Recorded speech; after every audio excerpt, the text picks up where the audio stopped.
जब सरकार की लगाम स्त्रियों के हाथ में चली जाती है तब उस राज्य की व्यवस्था अस्त व्यस्त हो जाती है, क्योंकि स्त्रियां अपने कार्य का नियंत्रण वैश्विक दृष्टिकोण के आधार पर नहीं बल्कि अपने मनमाने भावनात्मक ढंग से करती है।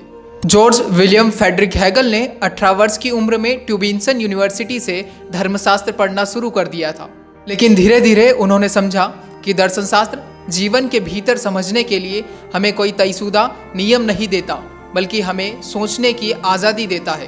हेगल का मानना था सत्य स्थिर होता है, तर्क और विचार नदी के बहाव की तरह बदलते रहते हैं। आज जो विचार सही है, जिस अवस्था में वह विचार सही है, भविष्य में जाकर वह विचार उस अवस्था के अनुसार परिवर्तित हो सकता है। इसलिए दर्शन का काम किसी अंतिम सत्य को पकड़ना नहीं है बल्कि इतिहास के प्रवाह को समझना है।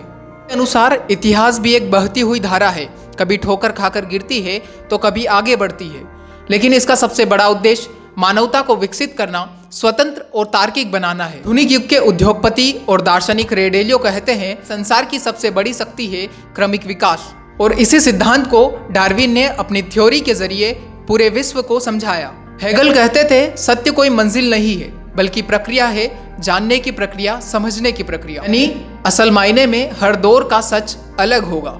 ने पुरुष को जानवरों से और स्त्रियों को पौधों से तुलना की। तर्क था कि पुरुष जानवरों की भांति होते हैं, वहीं स्त्रियां पौधों की भांति होती है, कि स्त्रियों का विकास अपेक्षाकृत शांत होता है, कि पुरुष गतिशील होते हैं। हेगल हमें सिखाते हैं कि दर्शन जीवन का सीधा सरल जवाब नहीं देता बल्कि यह हमें क्रिएटिव और गहराई से सोचना सिखाता है।